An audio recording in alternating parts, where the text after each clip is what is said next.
It's time for episode 253 of the 3 Point Podcast, presented by Memorial Healthcare Wellness Center and Skymint Cannabis. Memorial Healthcare's Wellness Center just hit over 1,000 members now, and their brand new challenge. They have a challenge February 15th to April 19th, an 8-week health challenge. You know, here at basketball season, it's a slam dunk for sure.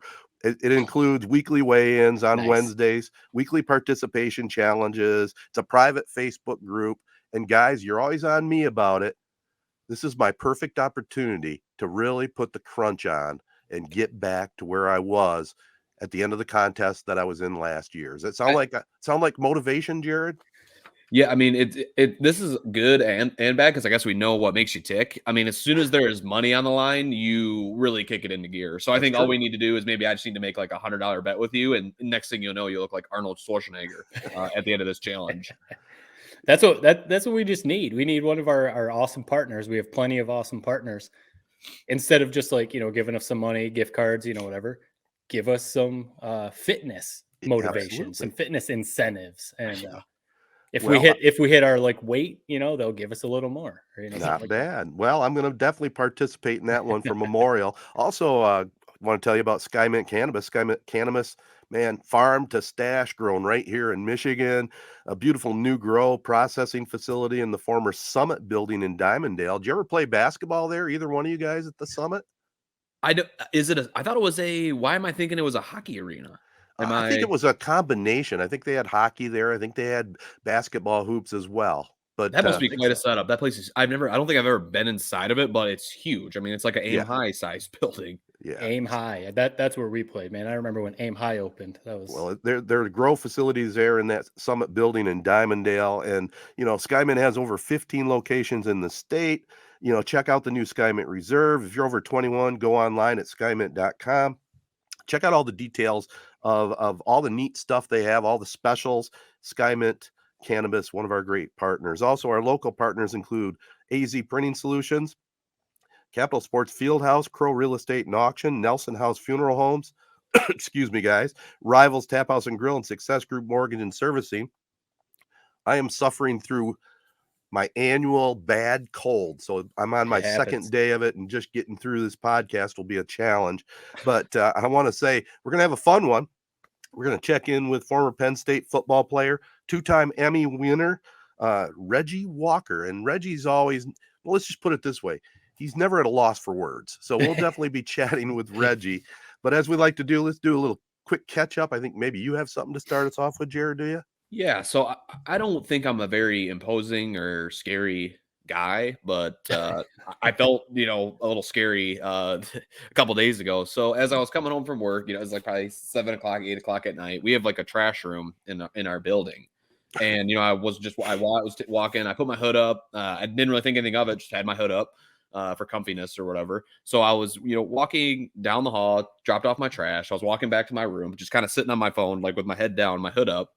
And as I was walking past the door where you would enter to get onto our floor, this, middle-aged 30-year-old or so lady was walking up the stairs with groceries in her hands. As I was walking by this door, she opened it and promptly screamed like she had just saw Michael Myers, and her groceries all went flying. And so immediately I'm like, I didn't know what to say. I was like, I'm sorry. I didn't mean to scare you, as I'm like kind of helping her pick up her groceries. The whole time it was very awkward. I felt like she was still like very on edge. Like I was like trying to injure her or something. And so after I get all of her stuff picked up, she was kind of like laughing a little bit about it, sort of laughing it off. So we finally get her stuff picked up, and the awkward thing happens where, oh, now we got to walk down this hallway together. Right. So we kind of both take a couple steps, and then I'm like, all right, I'm not going to walk next to you down this hall. This is too creepy. So I stop. Let her go maybe 10 feet in front of me. Then I start walking. And when you know it, her room is one door before mine. So then she's unlocking her door, and I'm like kind of standing like, I think it's worse if I'm walking past her as she's like opening up her door, like I'm going to barge in. Right. So then I'm kind of just sitting behind her like 5 feet as she goes into her room. She kind of like looks at me once, looks at me again. I'm literally just standing like 5 feet away. I'm like just kind of like laughing. I don't really know what to say. So she finally gets into her apartment safe and sound, and I kind of just walk back to my room. But it really rattled me for, a few minutes after that. She literally thought I was there to murder her, and I wouldn't say my apartment is the safest place. I can see why she was maybe a little bit on edge, but it was kind of a funny, awkward, situation, and I guess that's what the most depressing thing is. That's the most interesting part of my past week. It's kind of crazy. Like, obviously your story is funny. We know you're a good guy. You weren't trying to scare her or anything Right. like that. But you got to be aware nowadays. I mean, it's kind of a shame. I don't know. Like, bad things used to happen all the time. Ted, you remember, like, 50, 60, 70 years ago, bad things would happen back then too. It's not like this is a new thing. I think we just see it more now because everything's recorded. Everything's posted on Twitter. Everything's on the news, whatever. A Chinese spy balloon gets shot down and there's cell phone video all over the place of this thing. So, I think it's just more like in our face. But that's like stuff I've told like my wife or like friends or whatever. Like, you just got to be aware of things. Like, who knows? I could have been a creepy person trying to follow her back to her apartment and see how she got in or something like that. So it's like, I've just, had conversations with my wife. Like, when you're grocery shopping or something, if you have any sort of feeling that's uneasy or weird, go with your gut. Absolutely. And, go get a worker or go find someone and be like, can you walk me to my car? Or, something like that. Like, you can't be too safe, even though you were nice, helped her pick up her groceries, apologized. It's like, if I was her, I would have been like, what are you doing? And then, you probably would have said like, oh, I live right next to you. But, it's like, you can't be too safe anymore. I was trying not to be creepy, and I think by trying not to be creepy, it was the creepiest thing of all. I think is what was the weirdest part about it. Is maybe I should have just kept walking and here's my question for you, Jared. I mean, I've seen enough Datelines in 48 Hours and whatnot. Was your trash area, was that in the building or outside the building? It's in the building. So it's in the building. And what I was leading up to, these Datelines, you have a hoodie over your head and you're in the hallway. I mean, it's a little, that would set you back a little bit. It does have a creepy look to it when you see these videos of people on Dateline because they're trying to hide their heads, their face. Yeah. So I guess the lesson learned is just take the hood down as I take the trash out, on my twice a week run to that. Yeah. I was thinking when you were telling your story, I feel like I would have, when it was clearly like, all right, this is getting awkward. Mm-hmm. As you guys are starting to walk down the hallway, I feel like maybe it's me or my person, whatever. I feel like I would have said like, I'm not following you. I live right there. Like, I would have tried to be like, try and ease the tension and be like, or this is just a weird coincidence, but I do live right down the hall. That's yeah. Like I said, it's a stupid story. It's really a nothing story, but it was uncomfortable for me. So I can't imagine how she was feeling. I would like to hear her story. Yeah, this creepy kid knocked my groceries over, then followed me back to my apartment. Man, that is a good one. I don't have much to add, guys, other than the fact that after we talked last week, I did check out episode 3 of Last of Us. Yep. We're not going to have a Tedtertainment segment here, but I will tell you, I was cleaning up some vinyl albums of mine, and I came across Linda Ronstadt's Greatest Hits. I popped on that album. I played Long Time about 10 times in a row. I forgot how good that song was, but Last of Us, and that was a key thing in episode 3. So, it's one of those great songs. And I kind of got flashback to it because of that show. And episode 3 was fantastic. And Matt, you didn't give it away. When I re-listened to our podcast, you said there are some people that didn't like certain aspects about it. And frankly, those are people that are just uncomfortable with homosexual stuff, right? I mean, it wasn't that bad. And, it was part of the game. Great love story. It was a great story. Yep, it was part of the game. The game didn't go into it, obviously as much as that show did, but it was part of the game. And it's one of those things, like, if you can just appreciate the love story of it and the writing and the acting, those are, we talked about it last week, 2 fantastic actors and just like a great part of the whole story. How Joel and Tess, there was a connection there, right? And everything. I ended up watching it twice because I was like, I want to rewatch this and see if I missed anything or whatever. But just overall, fantastic. Like can't wait for the next one. Yeah, it's gonna be great. Where do you guys stand on Doomsday prepping? Ted, I'll be honest, you kind of seem like a ripe prepper. I don't know. It was something that I've always kind of was into. I remember, I think I've told this story on the pod before. It's kind of hilarious. My dad was like getting into doomsday prepping. And I'm like, well, I mean, don't you think it's kind of pointless to get into doomsday prepping if you don't own a gun? I mean, if you don't have a gun, somebody's going to come with a gun and take everything you have. It's yeah, that's a pretty good point. And that kind of stopped the prepping. Where are you guys at with prepping? I mean, it's probably not a bad idea to be prepared for some stuff. There's probably some people who go a little extreme and then some who do nothing. But I don't know. I guess I'm right now more on the edge of doing nothing because it's not like we have a bunker or anything like that. But it's probably good to be prepared. I do have a storage room in my basement that basically it's built like a panic room, right? It's got a steel door. It's underneath my front porch, which is concrete. It could be set up as store cans and water in there. There was a time a few years ago I did purchase a gun when I just thought, I should have a gun just for self-protection, on the house.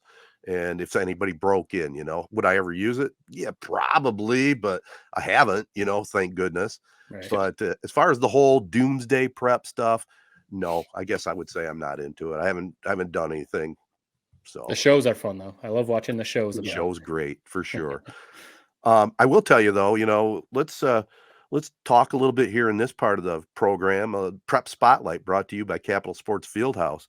Gotta tell you, there's been some good games in this last week, whether it be on the basketball courts, the wrestling mats, or the pool. I'll start right off in the pool. Chesaning beat Owosso 122-121 in co-ed swimming. The Indians won the final event, the 400-yard freestyle relay, for that 1-point win. Have you guys ever attended a swim meet, a tight swim meet? I don't remember. Yeah, it is. I don't remember like if it was a barn burner, but one of my sisters swam. And I had some friends that swam, at Corona or whatever. So I have gone to a few meets, and they're electric. If you've got some good swimmers and stuff, everyone's cheering. Yeah. At least at the Corona pool building, I'm sure other ones are. It's hot as hell, and you're breathing in that chlorine, and everyone's just screaming their heads off. It's water splashing everywhere. It's fun. It is a cool event. Yeah, no, I never have. I mean, the pool building at Corona, at least, and at other schools, I've always thought they're really cool. I mean, the bleachers, old wood bleachers, sitting above the pool, watching. I've always thought it'd be a cool place to see a sporting event, but no, I never have. Yeah, it's exciting, especially when it's a close meet for sure. Also, in girls basketball, Aubrey Rogers had 31 and 10 boards in Morris's win over Bendel, keeping it on the girls. Owosso girls knocked off previously unbeaten Mackinac City at Alma College. Evelyn Cole led the way with 19 in that one. We've talked about, New Lothrop many times, how good they are in so many sports. The wrestlers won the Mid-Michigan Athletic Conference Championship. All 12 grapplers hit the podium. I mean, how impressive is that? 3 first-place finishes. Man, they're just dominant in wrestling. We know what kind of football program they have. Just a great school when it comes to sports. Also, fellas, Chesaning stayed in a 3-way tie with Durand and Owosso by downing New Lothrop Friday night. Mason struck 20 for CHS. Ty Coleman put up 30 for the Hornets and passed the 1,000-point mark. Langsburg stays unbeaten, 14-0 by downing Fowler. I mean, it's been incredible here in Mid-Michigan. You've talked about it before, Jared, about the numbers, the teams. I mean, we're having every week a couple of kids scoring over 30 points, which is it's just awesome to see. Xander Woodruff had 32 for the Pack in that one. Markel Tate had 31 in Durand's win over Mount Morris. And finally, Corunna, they're now in a tie with Goodrich in the Flint Metro after their 2-point win over Lake Fenton. Peyton Termere had a couple clutch free throws at the end for the difference there. The Cavs host Goodrich on Tuesday night, first place on the line in the Cavalier Gym. That ought to be a good one. I think I'm gonna go check that one out. It's not on our schedule to broadcast, but that might be a good one. Yeah, go as a spectator. And, Heck yeah. As long as you're feeling good past this cold or whatever. Hopefully. But, no, great players, individual players, but there's some really good teams. I'm very curious to see how the postseason goes for some of these, these teams in the area. Kind of like with football. Right. We had some really good area football teams that we were excited to see what they did in the playoffs. So same with basketball. One thing I did have the chance to watch, and this will tie back to Corona, is I actually had the opportunity to go see a Cass Tech basketball game this year. And a lot of people, I mean, D-Zone has them as the #1 team in the state. I think Goose Poop does as well. I mean, I think they're 17-0. at this point. And what I thought is really fun about watching them, they call themselves Press Tech. And for those who don't know, they actually learned their press that they run a lot better than Corunna does from Corunna. Way back when it was Coach Buscemi's very first year at Corunna. Really? And I was a senior. They came, their head coach, Coach Steve Hall, a great coach, has coached at a few different PSL teams, won everywhere he's went. Now he's, got the ultimate program at Cass Tech. He would come to all of our, practices and, scrimmages during the summer and learned it. And then actually Cass Tech came to a couple of our practices my senior year, their very first year running it. And what was funny was we ran this thing this whole summer, and Cass Tech had just started learning it. And as soon as they came in the gym, we were playing each other, running the same thing. They were immediately better than us at it. So I kind of thought that was sort of funny that we taught them and they immediately were better. But they're 17-0 this year. They call themselves Press Tech, as I said, and they're all, 6'3", 6'4". They don't really have any, big, tall guys. They all can run. They're deep. I mean, I think they're ninth guy is the star football player I told you guys about in the fall, Corey Sadler, junior freshman. Yeah. I mean, SEC football player already has these offers. That's their ninth guy off the bench in a pressing defense. I mean, You can imagine how impressive that press is. But what I loved, and Ted, what you'd especially would love, Cass Tech's gym. It is awesome. I love Cass Tech's school. I mean, it's kind of half old, 1960s, and then it's half new with all the glass all around it. And they have this old school gym right in the middle of this kind of newly restructured school. And it's got, the bleachers on all four sides, wooden bleachers. They have the track around the top, and then they have, a glass overlook with tables and a lobby area that you can watch the game. I mean, it is awesome. That's the first kind of Detroit high school basketball game I've seen. And it was just quite an atmosphere. It was awesome. Is the gym, do you know, Jared? I mean, you went there. Is the gym, I don't know is it new, or is the gym the original gym from, back when they built the school? There's photos. The court, I think it's the same exact court that they've had since the 19. Yeah, that's what it's like they kept this gym that was built in the 1950s, and then they just built a brand new school all around it and put this gym in the center of it. I mean, when the gym's in the middle of the school, it's awesome, man. I mean, you can walk through all these hallways to get to it. It's really cool. Ted, if somehow, some way you can expand your coverage area, I mean, that's one to check out for sure. I'd love to. And it's basically in the heart of Detroit, right? I mean, it's coolest location of a school in the entire state. That's awesome. I will tell you this. I love that kind of field house is what I call it. I wish Corunna's gym, they would have done that when they built it, where you have the upper level with the track and then have stands all four sides of it. I mean, Williamson has a great one. There's a couple other. Fowlerville. I call Fowlerville the Coliseum. I mean, it's one of the coolest gyms I've ever been in. Yeah. It is cool. The bleachers all around for a high school environment is fun. Speaking of that, I know it's probably been a while, but Corunna's home audience, I guess now, sits on the other side of the gym than back when I played. Yeah, they switched it up. Yeah, whenever I see that, clips on Facebook or Twitter or whatever, it still kind of weirds me out. I'm just used to the home crowd being on the far side of the gym. But yeah, I never did find out what the philosophy was when that change was made. So again, I failed in my homework, fellas. But I believe it was the concession stand. They built the brand new concession stand that was on that's on the other side of the gym, so that's why they changed it. That's right, because I do remember when Jared was a young fella, carried a little bit more weight at that time. I remember, when they said 2-for-1 hot dogs. He went running over there. You say that, and I don't think I feel like that's just a figment of your imagination. I don't remember that. And how about you? I broadcasted it right on the air. I said, "There goes my nephew." I mean, that's pretty evil, man. I mean, you're a 60-year-old man commenting on what a 10-year-old kid is doing at that time. I mean, hey, what not my cup of tea as a broadcaster. Sorry. Well, nobody said I had to be. But it was fun. Yeah. All right. Hey, by the way, you guys had talked about it one time. We'll wrap this up, about maybe an all Castle or all 3-point podcast team in our area as far as high school basketball players. I just jotted down a few players, from the games that I broadcast this year that would definitely be all 3-point pod. That'd be Xander Woodruff of Langsburg, Ty Coleman of New Lothrop, who, hit the 1,000 mark and has been over 30 points multiple times. Mason Struck for Chesaning.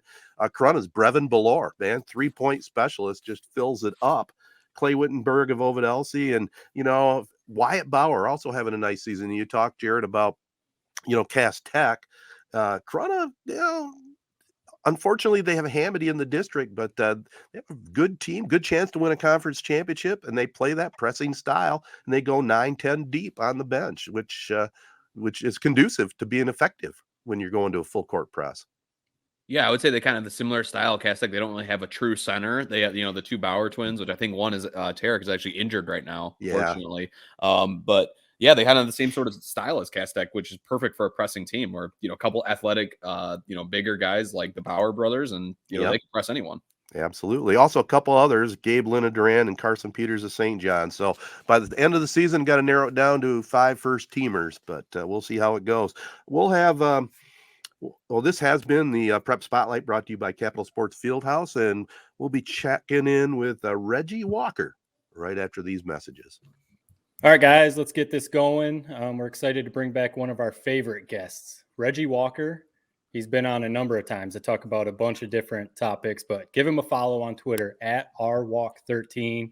You won't be disappointed with that. He's all over the sports world. So with that, Reggie, thanks for joining us, but maybe give our listeners, it's been a minute since you've been on. Give us an update on what you've been doing. It's college basketball season. You obviously were busy during football too. Yeah. What a, I guess, calendar year, academic year, how you want to say it. Yeah. Check this out. 15 high school games and 14 college games during the fall at all levels of college football. Everything from Charlotte to Gardner Webb at the FCS level. So that was a lot of fun. FCS playoffs, and then some high school basketball doing that as well this winter, along with college basketball, Big South games, Atlantic Sun games. If they call me and I have time, I will talk about some ball. And it's been fun. It's been interesting. I think the coolest part about it is, and this is where I've always shout out to my guy Tom Luganville. This is where I've always given him a lot of credit, because Lugs is one of those guys. He sees these kids in high school because of the ESPN 300 and all the recruiting stuff he does, and then all of a sudden he sees them in college. So he's seen that development from day to day, and it's been interesting because there have been some guys that I sort of at least coached against back in 2017, 2018 that I saw come through college over the last couple of years, to see them develop. And then now seeing some kids that are in high school and kind of projecting them to high school has been a lot of fun, or projecting them to college, I should say, has been a lot of fun. So just watching this and being a part of so many levels of the sport, basketball and football really have been really, really enjoyable to me, but also educational for me. So it's been a busy year, but couldn't be happier. And guys, I remember being on the show. I always love jumping on with you guys. It's always fun. And Matt and I had an interaction a couple of weeks ago. We were talking about McCall Bridges and what he's become in the NBA, and Jalen Brunson also. And I remember us talking about that team when they were in a quest to try to win a national championship at Villanova, and everybody was trying to sort of figure out and project those guys in the NBA. It's amazing, the two guys that were sort of older and maybe viewed as a little less athletic are the guys that are still sticking around the NBA and making a lot of plays. So that's where sports can be so much fun, because sometimes you never know. Yep. Well, speaking of sports, Jared, I'll jump in real quick. Sorry about that. Super Bowl is next Sunday. We're recording on Sunday morning, and we're a week out from Chiefs versus Eagles. Got to get your thoughts there. I mean, we don't have to get too deep into breaking down X's and O's and stuff like that, but I guess what are your thoughts? Is Mahomes going to get number 2? Jalen Hurts going to get his? He's just a winner everywhere he goes. What are you thinking about Super Bowl?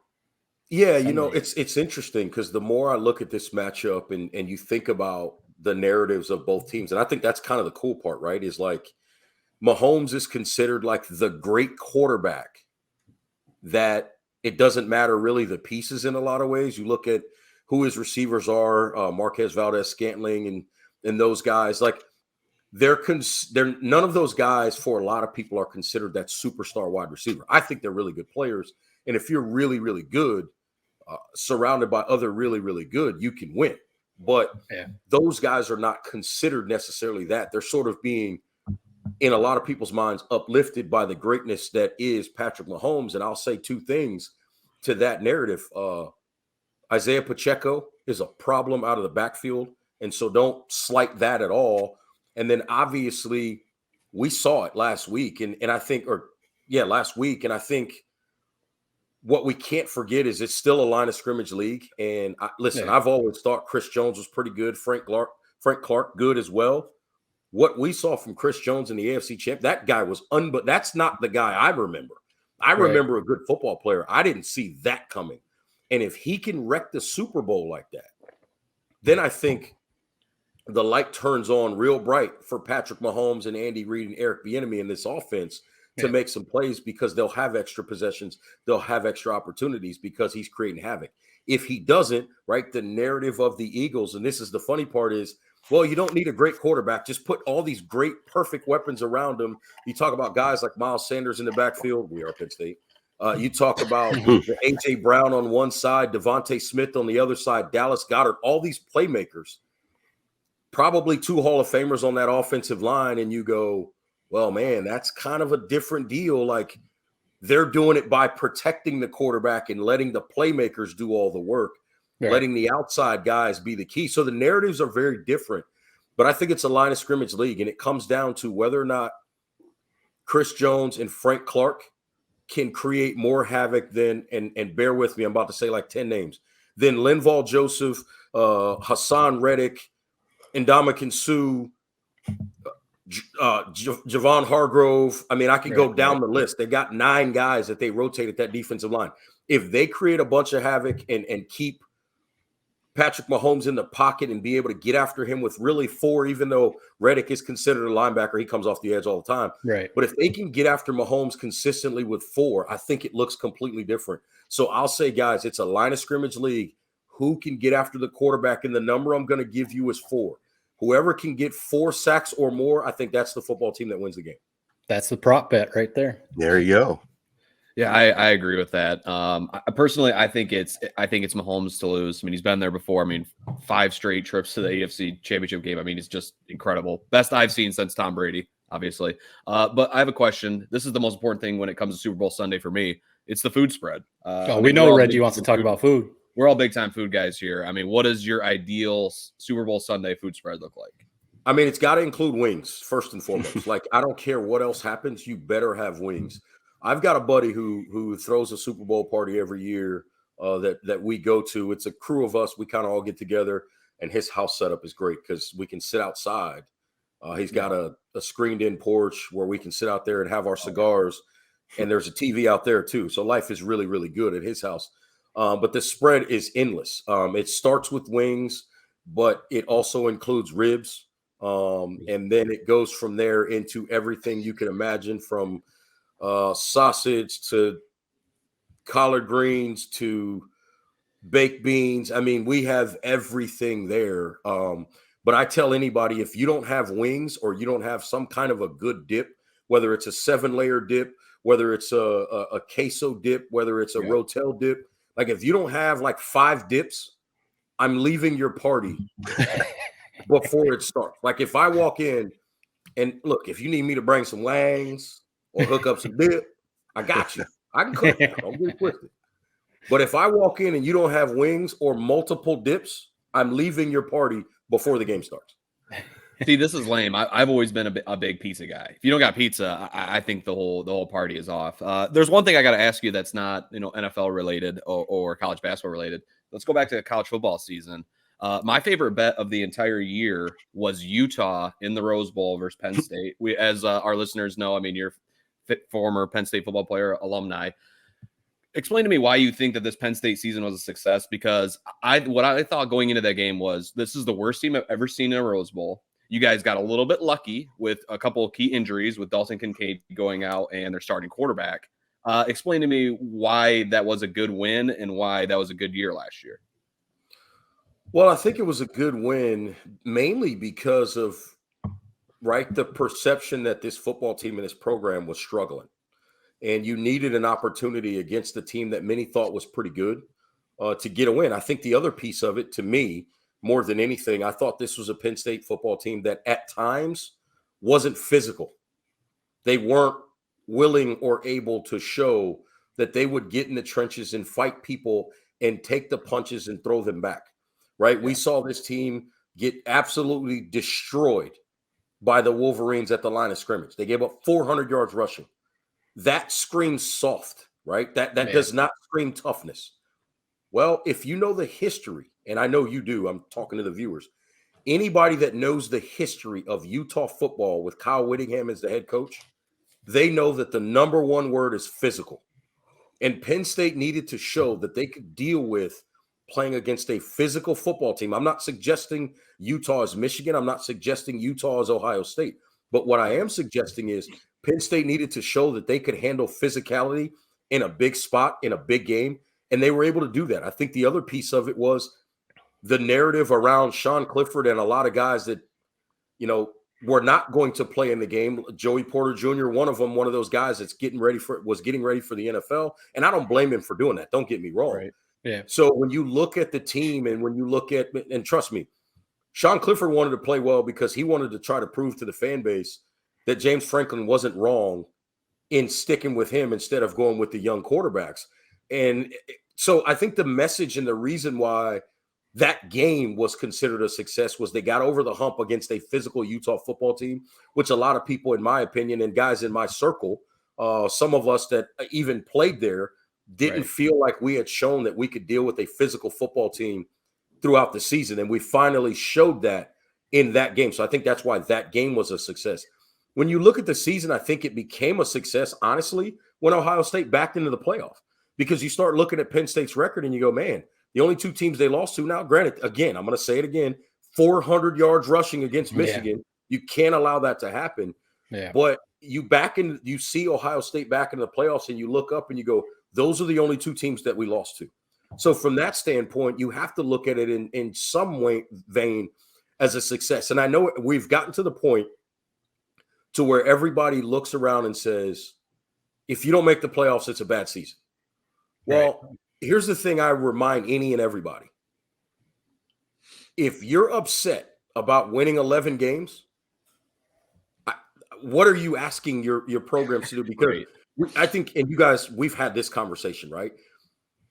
The narrative about what we've seen from Nick Saban and how everybody thinks that their team or school should be able to do that, it's just false, man. Like, you guys know, you're Michigan guy. You have every resource possible. But at the same point in time, every now and then, and I mean this 1,000% respectfully, it might be the best player in the state of Michigan. He may just decide, I just want to leave the state and go play somewhere else. And that's the hardest part of recruiting. That's the hardest part of building teams. Sometimes the best player that you think you're going to get, that's a homegrown kid, sometimes they just don't want to come. And then the other thing, and I think you guys know this better than anybody, can you imagine if Jim Harbaugh would have left 3 years ago and somebody else came in and tried to do it a different way, i.e. Rich Rodriguez, just using that as an example, and how long it takes to get back to that point. So for me, if you're winning 10 games a year, all I'm saying is if you're going to fire the coach, damn it, you better be 1,000% right in the next hire, because if not, it can go south real quick. Guys, I grew up, I'm originally from Memphis, and I remember I argued with my dad when they were talking about firing Tubby Smith because the recruits he was getting was not, on the level of, oh, they're not top 50 recruits, this, that, and the third. Well, here's what I'll say. Penny Hardaway's taken over. Do you see consistency in getting to the NCAA tournament? Because I don't. But Tubby Smith, historically, that's all he ever did was find a way to get to NCAA tournaments. So I asked people in that fan base, I've asked this of my dad, when they fired Tubby Smith, did they get it 1,000% right? Yeah. And if Jim Harbaugh would have left, who's the head coach at Michigan now? Like, I was laughing, and I love you guys, you know that, but I know some other Michigan fans, and they were like, good riddance, Jim Harbaugh, leave. I hope you go to the NFL. Yeah. And I'm going, hey, man, you remember a couple of years ago when you wanted him to leave, and then you were real happy and you wanted to give him an extension because you made the playoffs? You got to pick one. It's a tough place to live when you don't know if you can just win 8 or 9 games. So to me, if you're winning 10, 11 games a year, is it a success? Yes. Is it what you want? No. You can always hope and want for a national championship, but you guys know our division rival, you guys truly hate them, right? The Buckeyes. Ryan Day is 45-6 as a head coach. Yeah. And there are people in Columbus that want him gone because he's lost the last 2 games against Michigan. Look, man, I'm not saying you shouldn't beat your rival, but there can be bigger problems than being 0 for the last 2 against Michigan. Right. Yeah, you got that right. Well, I'll tell you, we're all 3 big Harbaugh fans. I first of all, Jared's question about Penn State, I think that comes mainly from he had Utah as the big lock, and Yes. he lost his life savings. So we'll get that on the table right now. Well, I didn't do my due And the diligence. injuries were a factor. I'm not going to sit here and say I think the injuries that Utah dealt with in that game, namely the quarterback, I think that's why Penn State was able to pull away. I think that game would have probably gone down to the last 2 or 3 possessions if those guys were still healthy and were able to finish the game. But I do think I'm not going to sit here and act like the injury to specifically their quarterback was not a factor in that game. The way that we look at the quarterback position in football, an injury to a quarterback is always going to be a factor, even if sometimes I think in the way that we value the quarterback, we overvalue the quarterback. Yeah, well, look at San Francisco and what happened in their playoff game, I mean, just that simple. But I have a question, if you're down in Carolina, we've talked about Harbaugh a little bit here. What are some of your thoughts about Jim Harbaugh in general? Almost became the Panthers coach, allegedly, right? Yeah. Yeah. When you look at the cycle, and look, I don't mean any disrespect to Frank Reich, but I wanted to see Steve Wilkes get the job. I thought he had earned the right to get an opportunity. But when you looked at the candidates that were out there, and I'm going to put them in a somewhat of an order at the top, I would say of the coaching candidates that were out there, obviously Sean Payton is a coach that has won a Super Bowl. You got to put him at the top of the list. After that, Jim Harbaugh got to a Super Bowl as a head coach. I feel like you got to kind of slot him in there at number 2. And then after that, Frank Reich won a Super Bowl as an offensive coordinator. He was near the top of that list as well. So when you look at what candidates were out there, outside of Sean Payton, you would be hard-pressed to bring me a resume that would have been stronger than Jim Harbaugh's to be a head coach in the National Football League based on what he's already accomplished, not at college, already in this league. I believe it's something like 44, 30, somewhere in the 30s and 1 with a Super Bowl appearance. And he did it. He was one of the first guys, right, to take a team to the Super Bowl with a quarterback that did it a different way with Colin Kaepernick. Right. So speaking of Michigan coaches, maybe play devil's advocate here or just kind of break a tie or join my side. I said, a pot or two ago, I'm out on Juwan Howard. This year, the Greg Gard incident, they've had some success in the tournament under him, but I feel like the recruiting hasn't really been there. Where do you stand on Juwan Howard? Do you think that he's going to kind of right the ship with Michigan? Do you think he's a good coach? Or are you starting to see maybe the beginning of the end here with his tenure as Michigan's head coach? I think I may be seeing the beginning of the end, and I think the main reason why is Juwan Howard's still an old school guy. And I, as you guys know, especially you, Bernsey, I've got a relationship with one of the members of the Fab Five, and I'm able to kind of talk to him and get some ideas and some insight. Juwan's kind of an old school mindset in a lot of ways when it comes to basketball. Now, can he connect with young kids? Absolutely. But let's face it, a lot of these kids now, they may not remember him as a player, number one, but number two, and more importantly, with the way the transfer portal is and NIL and all these things going on, I think for Juwan, the hard part is for him to get kids to understand the overall process of development as opposed to the overall process of just putting up numbers. And obviously when they had the most success, and now I had the kid's name and I just drew a blank. They had the young the young guard, I want to say Livers, but he was a transfer, an older guy that understood how to play and understood that, with the process, and he was the guy trying to help the young guys understand how to come along. You don't get that as much anymore because there's so many guys that bounce around and move around. You can't build with young guys learning from that older guy as well as you used to be able to over a multitude of years. And so I think that's part of what's hurting the program. And I also think Juwan he's a different dude. And I think, I think he knows X's and O's, but I think, and as great as it is to be able to coach at your alma mater, there's a reason why a lot of coaches start at smaller schools and then get those kinds of jobs. And a lot of it is because they need to learn how to adjust to not having certain things and then get to the point to where they have everything and know how to manage it all and know how to deal with everything and all the pieces and how to coach certain players. I don't know that Juwan really had an opportunity to have that experience because he spent so much time in the NBA for so long. Yeah, I You mean, know? we see Patrick Ewing is not having success at Georgetown. You already brought up Penny Hardaway. It's not going well at Memphis. I think, and there's a few others that have tried to, like Mike Woodson at Indiana. That seems to be going pretty well. But like you said, he had plenty of other head coaching experience before he went to Indiana. So he maybe had some chances to figure it out. I think, Jared kind of said it. I'm not out on Juwan. My opinion is he's got to figure out the roster construction thing. I think he's got to figure out the right guys to get in. He's got to figure out how to properly, I guess, use the transfer portal, because that's just today's college basketball. You got to be able to get some transfers. I said last week, I think that's where Tom Izzo needs to adjust. Izzo's not really using the transfer portal much right now, and it's kind of hurting MSU's depth. I think that's the biggest thing to me with Juwan. He's got to figure out the right guys to recruit, the right guys to get in the portal, because you got to have some veterans and you've got to have obviously some talent. Speaking of recruiting, we were talking before we kind of started recording. Michigan is big on a stud down here in Charlotte. We're both here in the Charlotte area. Jaden Davis is a 5-star quarterback, plays at Providence Day down here in Charlotte. Michigan has J.J. McCarthy right now, and their plan is when J.J. McCarthy is done to go right to Jaden Davis. That's the plan. Davis has not committed yet to Michigan, so that's a little bit on the edge right now. But you said that you've had a chance to call a couple of his games in high school. So I'm just curious, what you've seen. Michigan fans are high on him. A lot of people are high on him.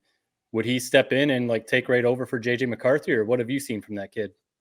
He's the type of kid that has that kind of talent. He's the type of kid that has that kind of ability in terms of being able to make every single throw you need to make, being able to understand what defenses are trying to do to him. All of those things have been something that, when I see him play, I go, man, this kid is unbelievable in that regard. He's a true born leader, and guys around him play really, really hard, and they play well, and they understand that he is their quintessential leader.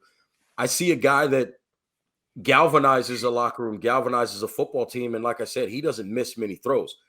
Guys, I'm going to give you a little bit of a hint and a tip. Okay. And this may not matter at all, but I think it does. There's a young man by the name of Liam Grille who is committed to Michigan. I believe he's actually signed with Michigan. He is a tight end / long snapper.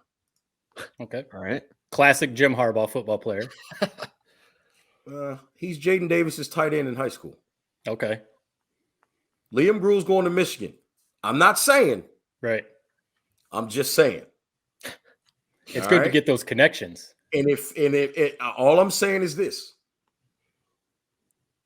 If Jim Harbaugh decided he's going to take Grille, because Grille, and I don't know that they're best friends. They may not like each other at all. I don't know. But let's just say Grille and Jaden Davis, that those guys each best friend on the team. Right. Probably smart that he took Liam Grille. Right. Who's going to Michigan. He'll be in Michigan this fall. So it might be his job to go there and figure out, okay, what does it look like? Okay, this is the right place. Hey, Jaden, come on up here. I'm just saying.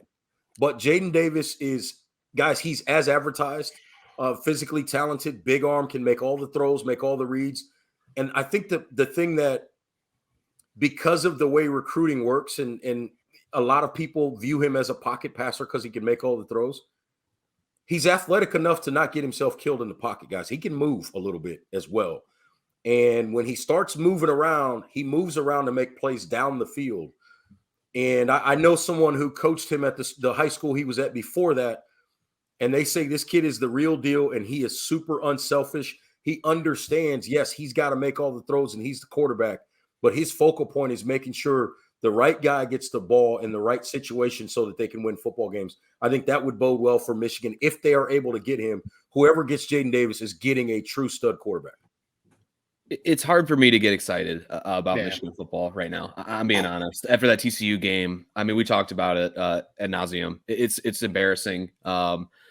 Looking ahead to kind of the here and now with college basketball, kind of another depressing topic. I mean, you're covering it, daily.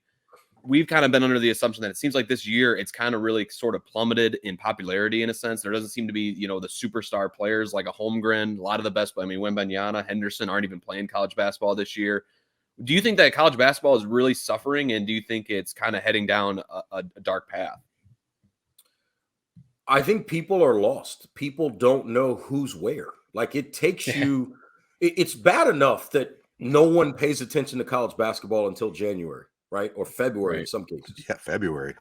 And then you add to the fact that once you do start paying attention, then you got to go, wait, I thought he played at, when the hell did he get to by the time you figure out who's where, it's tournament time.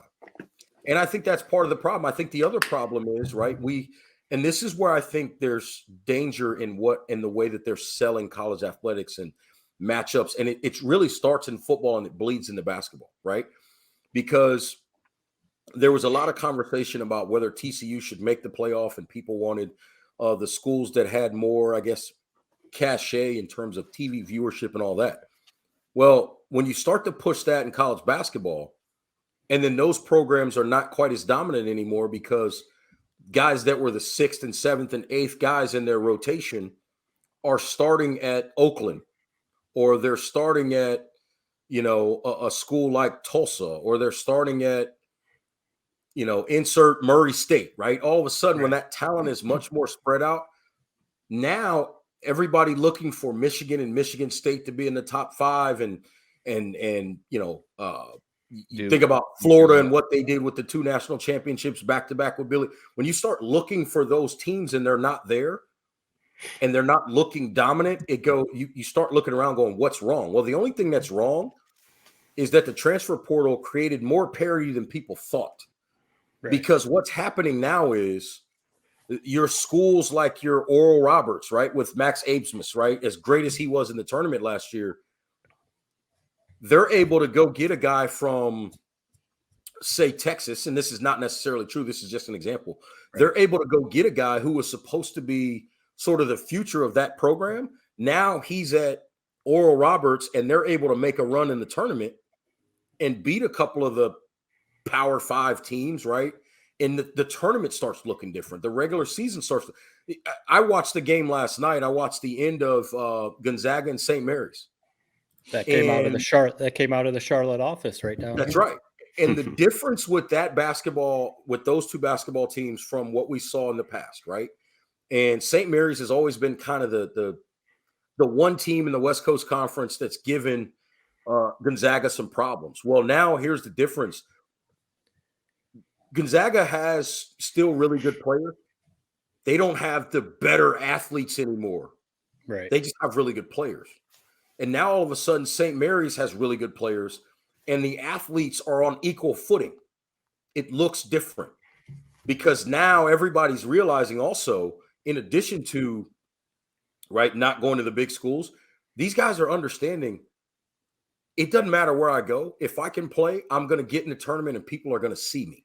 Yeah. And that's what's becoming part of the problem. And I think that's why when you look around and you look at, a lot of programs that would bring players in and develop them. Listen, Coach K, he fought the one and done concept for a long time, and then he had to accept it or he wasn't going to have success.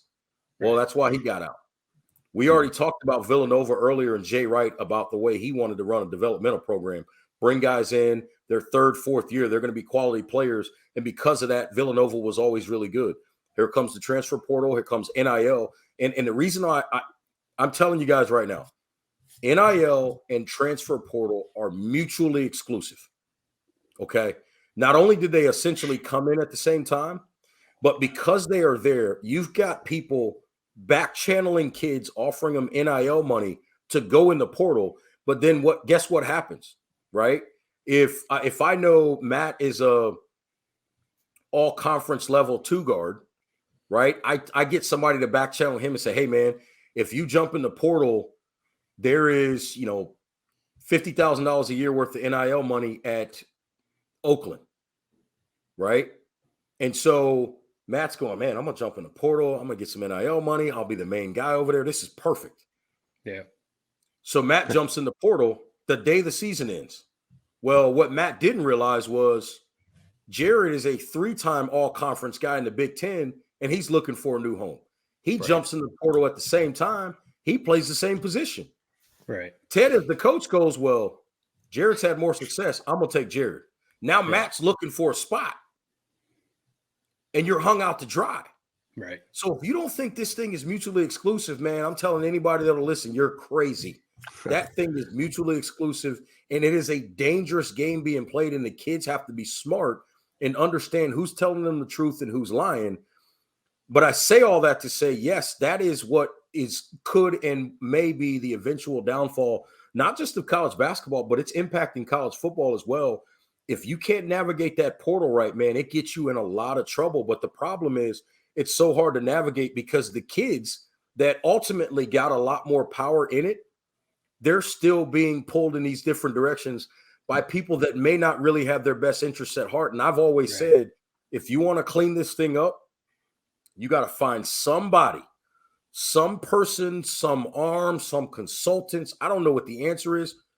Find somebody to advise these people that get nothing out of the process of advising them one way or the other. Wow. Good Well, I luck. like this. It's amazing. This guy Reggie mixes our names in there. He's a true pro, man. Got one final question for you, Reggie, before we let you go. I mean, and this has been a lot of fun. We have a little semi-regular segment called Tedtertainment Tonight. You know, we put out there our favorite TV shows, movies, whatnot. What are you watching when you do have rare free time? What are you checking out on Netflix or HBO or whatever? What's your go-to that you would All recommend right, I'm going to tell to our myself, listeners? I am a ridiculously crazy Chicago PD fan. Like my man Voight, like that whole crew, Intelligence, like I don't miss that show. And I don't know where it comes from, but like I don't miss that show. Okay. I'll another one I'll admit, I do watch All American. Anything about football, I'm going to watch it, right? Yep. And that's sort of my a guilty pleasure. Law and Order, Organized Crime. I wasn't a big when they brought the old Stabler back, I was like, man, we don't need this. Like, what are we doing? But like the cases and the organized crime, like it's a different world. So it's kind of cool. So I've been watching that as well. Those are some of the main ones. And then you get me any kind of like, you know, like there's a bunch of like barbecue kind of shows on Netflix and stuff. Like I get into like barbecue. Like I'm a big dude, man. I'm Chusky. That's chunky and husky for everybody trying to figure that out. I'm Chusky. So I like to know like who's doing what on the barbecue tip. So I watch a lot of that as well. So those are the main things. But like, you know, I'll say to anybody, like somebody calls, hey man, I'm doing such, and then I'm like at like 9:30, I'm like, hey, listen, hey man, it's a PD night. I gotta go. Like I gotta watch Chicago PD. Like I don't miss that show. I've never met him, but shout out to Leroyce Hawkins. I think he does a great job as Kevin Atwater on that show as well. It's a really cool show that I really get into. Shout out to Dick Wolf because he keeps it going. It's a good, crazy, zany crew that I think it's just one of those shows that they grabbed me and I'm sticking with it. So that's probably the main one right now.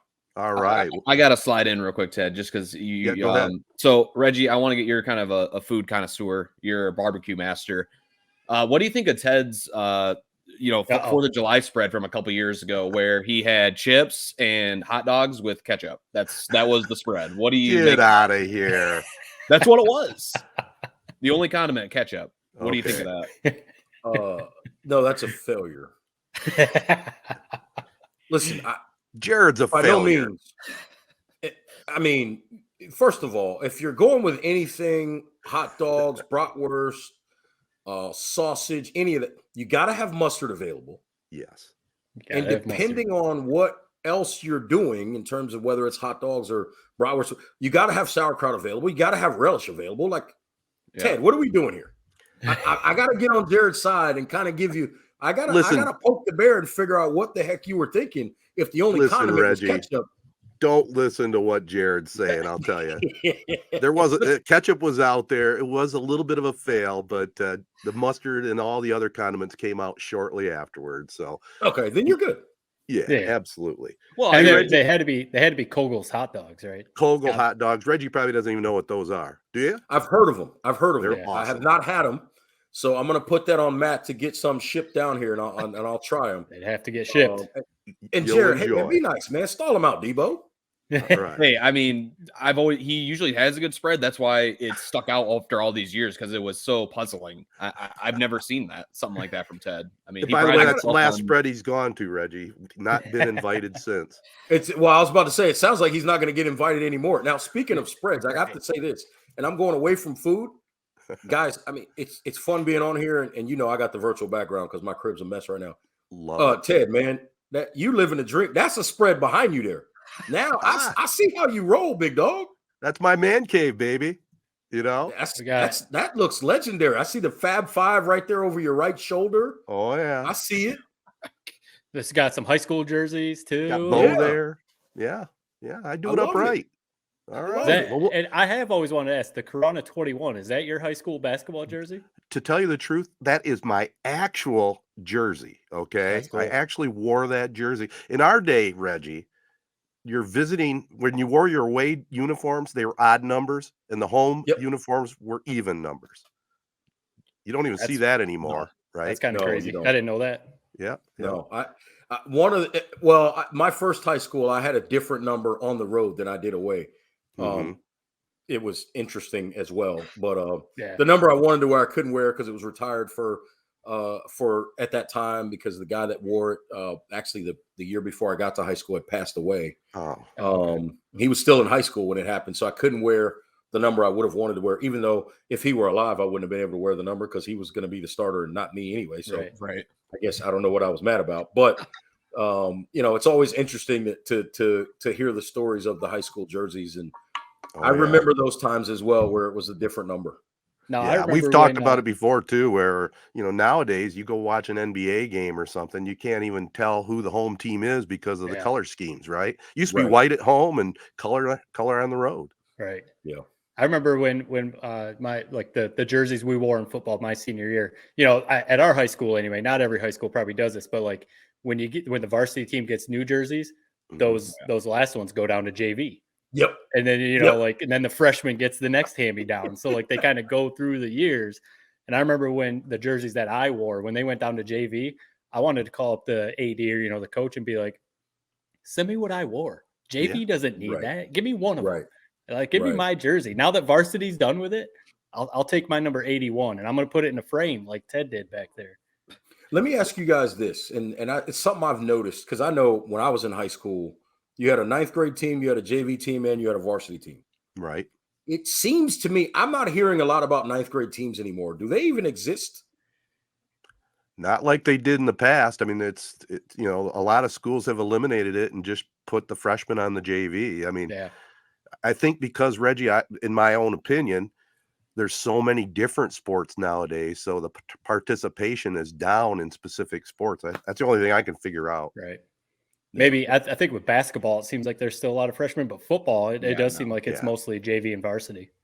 Yeah, I think it's the specialization of so many sports, and you know, it's funny because doing some of these high school games, and you talk to these coaches, and you're like, "How many kids do you have that play other sports?" And they're like, maybe 2. I'm like, "What?" That's a shame. Back in our day, man, it was like everybody. Like if you were let's redo this. If you were a basketball player, there was a high probability you also played football and did something else in the spring.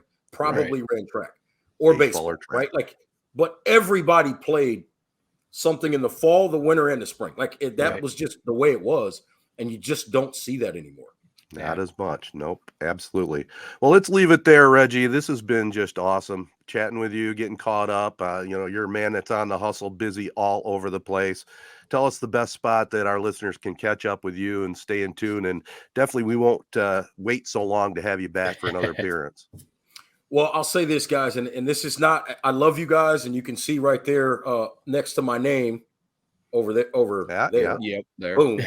The Shutdown Corner podcast. You can just go to my Twitter account and get a link there. Every week, we started it last fall. I had a great sponsor that rolled with me through the football season.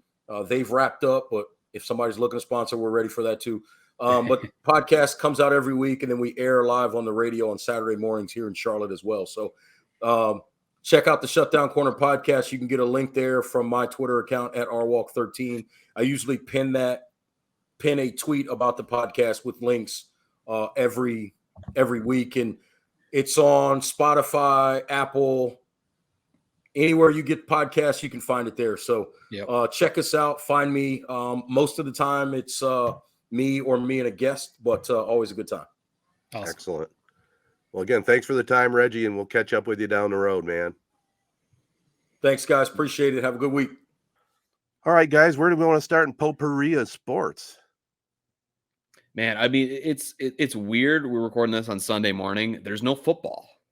I mean, we've talked about it before. I mean, it's a weird time to be alive. It's the worst Sunday of the year, arguably. It's just weird. Where is your life at, Ted, without football? I know it's probably going to be a Netflix movie or two today, especially since I am, battling this cold. But I don't know. Even if it was the regular Pro Bowl, it's still not really football, right? And we're talking about the Sunday before the Super Bowl, and they have the so-called Pro Bowl with flag football. Yesterday, I did watch some of the games they played, like longest drive and dodgeball, and I must say I wasn't too impressed. I mean, it maybe is geared more to your age group, but some of it was okay, I guess, but the announcers weren't really drawing me in. It just didn't do it for me. And it was weird because, they're having all these things at Las Vegas where the Pro Bowl's taking place. Right. It didn't seem like there was that many fans. I would have thought they might have had it in the stadium, and have a lot more people there watching the activities, but it looked like it was in a little small type of gym, Yeah, from what I've heard, the players, ever since it's moved away from Hawaii, they hate it. I mean, they used to go to Hawaii, have a whole resort to themselves with their families, no outside fans or people. Great reward. Used to be awesome. Yes, exactly. And I think it's fun, the things they do. The longest drive had some potential to be fun. Yeah. It wasn't quite pulled off right. I don't know what you fix with it. Dodgeball, I watched the dodgeball portion, just the YouTube, like 10-minute clip. One thing I noticed on that is there's just the one camera angle that's wide. I remember in years past where they had the different cutting angles, on each kind of baseline of the dodgeball court, where you could see some of the tight reactions and faces and that sort of thing. But no, everyone complains about the All-Star weekend, no matter the sport, other than baseball, it seems like. People are hating on the NHL All-Star weekend this weekend. People will definitely be hating on the NBA All-Star weekend in a couple weeks. So I think it's just one of those things. It's a hot topic that people love to complain about every year when it rolls around. Yeah, I agree with that. The All-Star game in baseball seems to be the only All-Star game that is really worth anything. They're playing full out for the most part, and it's a lot of fun coming in the midsummer, but I don't know. Pro Bowl thing, what do you think, Matt? I know it's an ESPN production. What have been the reviews? Probably everything you guys said. I mean, I think overall people don't really care about it. Mm-hmm. I wish they would just go to I think, Jared, you were talking about like the trip. It probably was cool to go to Honolulu on the NFL's dime. It's almost like pick the Pro Bowl teams and then just do like a skills competition. Yeah. Like, that's kind of fun. The old clips of like Jim Harbaugh winning the QB competition and stuff like that. That's kind of cool, but don't even try to do a flag football game. Right. Don't even try and have an actual game. Like, don't even try and act like you're going to do that. If you want to have it in Vegas, okay. But, have the players a little trip, do a little skills competition, call it good. Yeah. Yeah, that's right. Look at Major League Baseball when they do the home run derby. I mean, they fill the stands for that event. I mean, it's a cool thing. The NFL's got to figure out how they can do it at a stadium with a lot of fans. And this skill competition with the quarterbacks, I thought that was pretty good. Actually, that was about the only thing I liked about the whole thing. Yeah, if you like football, if you like the NFL, if you that is kind of a fun thing to watch. It's not like appointment television. I'm not gonna make sure I'm there to watch it. But, if it's on, I'll watch it and, see some of these quarterbacks. The one thing, though, too, is I wish they would do it like the weekend after the Super Bowl. I know they're trying to fill this weekend between, but that way, like, Mahomes can be there. Or that way, if Joe Burrow's in there, Joe Burrow can be there. The best players. Kind of like Tyler Huntley making the Pro Bowl is kind of like, what are we doing here? But yeah, it's just, I think it's the way football is. It's, all these other sports in the middle of the season. I mean, baseball, all the best players play. They all play their hardest because the sport doesn't require you to smash heads with somebody for 60 minutes. So I just think it's the way the sport of football is. And there's nothing as awesome as hitting a home run. I mean, Right. there's no equal. I mean, it's like the dunk contest in the NBA. I would put that up there, maybe not quite the same level as the home run derby, but I just don't know what that could be in football. Yeah. Well, they're going to try it out, but nobody's too excited about it for sure. We are a little excited. We'll wrap this up with a little basketball talk, guys. College and NBA maybe a little bit. I'll throw this topic out there. What do you guys think about the whole Kyrie Irving? You think he's going to go play with LeBron? Is that going to be a difference maker? What's going on with that whole situation? I mean, I think if they figured out a way to get him to the Lakers, I think it would be a difference maker because I mean, you see the way that he's playing right now when he's actually in on playing, Right. Yeah. because he obviously has a lot of other distractions going on. He's one of the best players in the league. So yeah, you put him on the Lakers, even the Clippers have talked about getting him. Yep. You put him on one of those teams and they're an immediate, contender. It's just the drama part. I'm all for, player empowerment or whatever you want to say. Like these guys, the owners are making so much money. The players are the ones, that should be having a say in where they play and how much money they're making and stuff like that. I'm all for that. But like the way that some guys go about it, like Kyrie, you're in the middle of the season. Right. You committed to Kevin Durant. You committed to the Nets. Like, how are you demanding a trade all of a sudden? Like the Nets, when Kevin Durant comes back, the Nets are one of the better teams in the East. So it's like, why are you bailing on the Nets right now? I don't get it. He wants the extension, $200 million for 4 years. And it's like, that's just the going rate for a star in the NBA.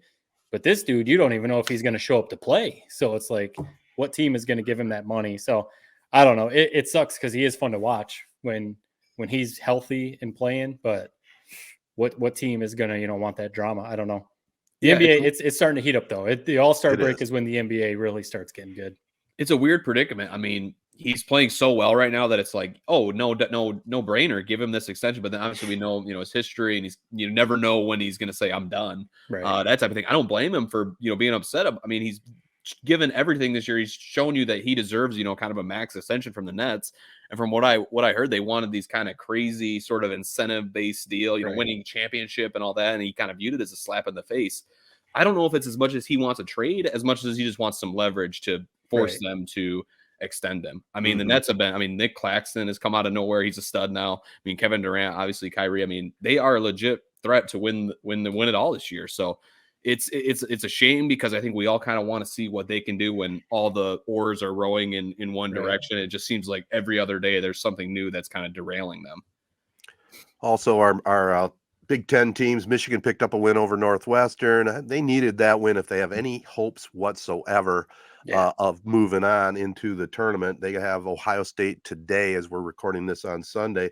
Michigan State lost to a pretty good Rutgers team at Madison Square Garden. It was cool to see that atmosphere, man. The fans were just going nuts in that stadium. It was awesome.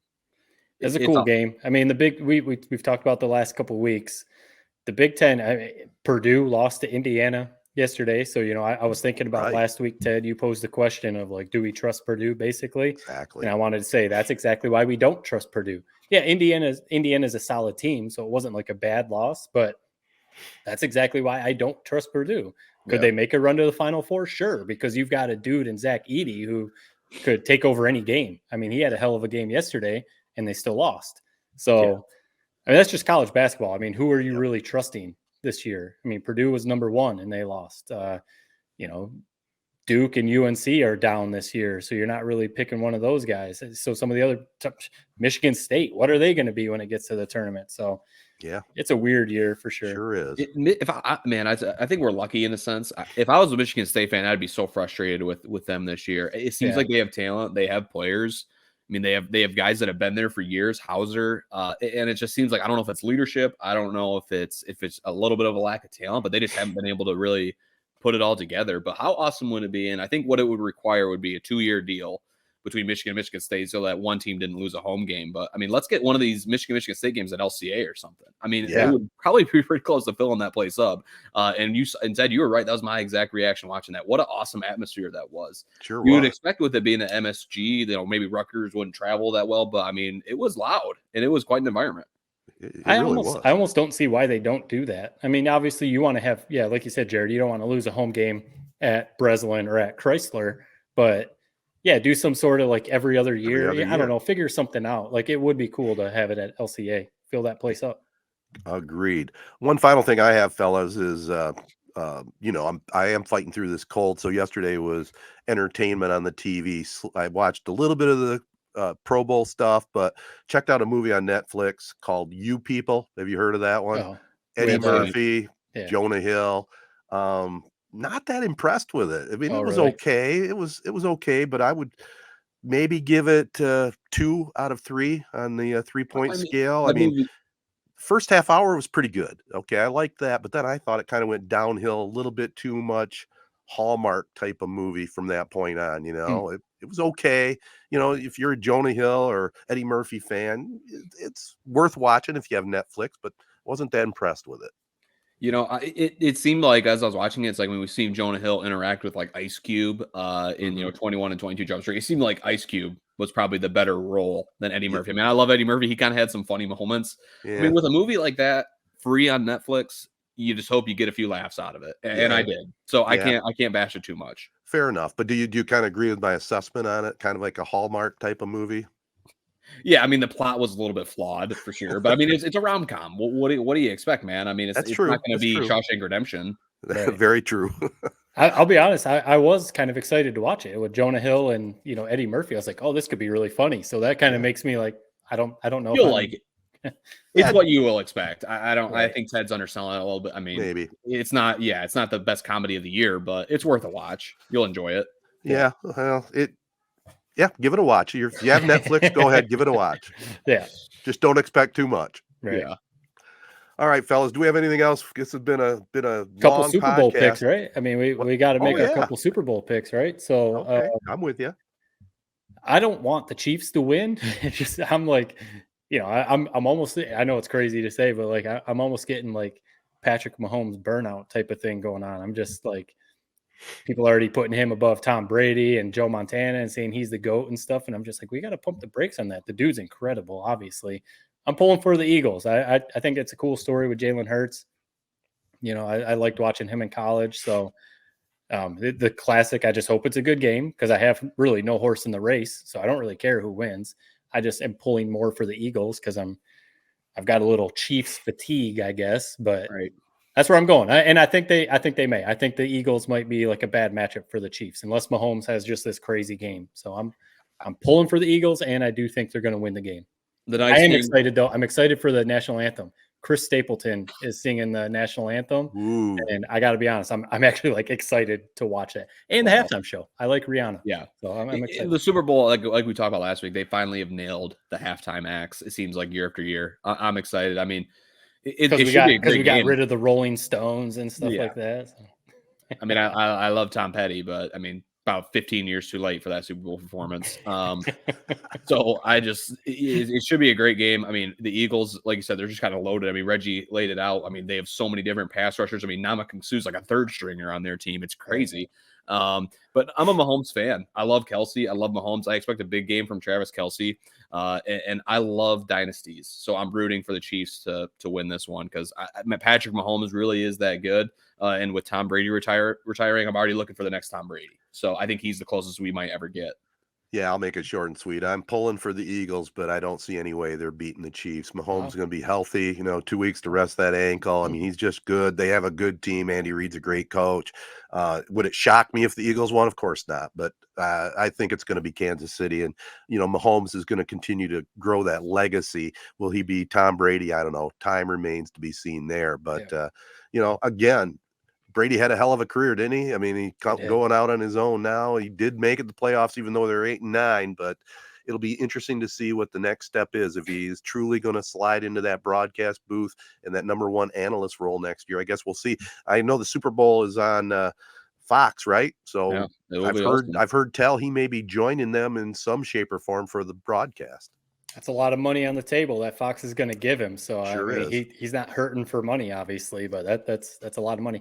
I will be curious, like how he'll actually be. I mean, Ted, you know better than anyone. We all do, but like that's not like an easy job to just slide into. Like he's obviously gregarious. He can talk. He's done interviews his whole life and with the press, but like to just step right in and be good. That's why Tony Romo's getting a lot of hate, but when he stepped into the booth and was just like naturally good, it was Yep. kind of like, oh wow, this is kind of crazy. So I'll be curious.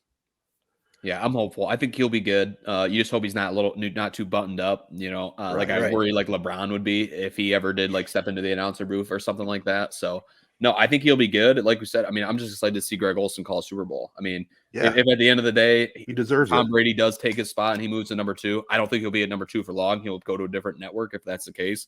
But he's maybe my favorite announcer going right now. So I'm excited to hear him. Amen, fellas. Well, I think we made it through another 3-point podcast presented by Memorial Healthcare's Now Community Wellness Center and Skymint Cannabis. Speaking of Skymint Cannabis, farm to stash grown right here in Michigan. Beautiful new grow and processing facility at the former Summit building in Dimondale. Over 15 locations through the state of Michigan. Check out the Skymint Reserve. That's the good stuff. And if you're over 21, go online at skymint.com, check out the latest deals, and sign up for their rewards program. Also, new customers, the coupon code's still good, 3.20 at the Corunna store for 20% off Skymint products. Skymint there in Corunna, right across the street from Meyer. Also want to thank Memorial Healthcare Wellness Center. It's much more than a gym. They've got that health challenge coming up that I'm looking forward to. It's a February 15th, April 19th, an 8-week challenge. We've talked about it before. 4 weeks seems like a doable one, but 8 weeks, you might really see some progress, lose some weight, get ready for the summer season, get ready for spring break. That's what everybody's motivation is. And, it's a perfect opportunity. 8 weeks, join the wellness center, maybe get a gift card for your sweetie for Valentine's Day. I can't say enough about Memorial's Wellness Center. There's great people there that work there, and I'm getting to know some of the people that participate, lifting weights and going on the SkyTrack. It's just a great addition to our community. Also want to thank our other partners, AZEE Printing Solutions, Capital Sports Fieldhouse, Crow Real Estate and Auction, Nelson House Funeral Homes, Rivals Taphouse and Grille, and Success Group Mortgage and Servicing.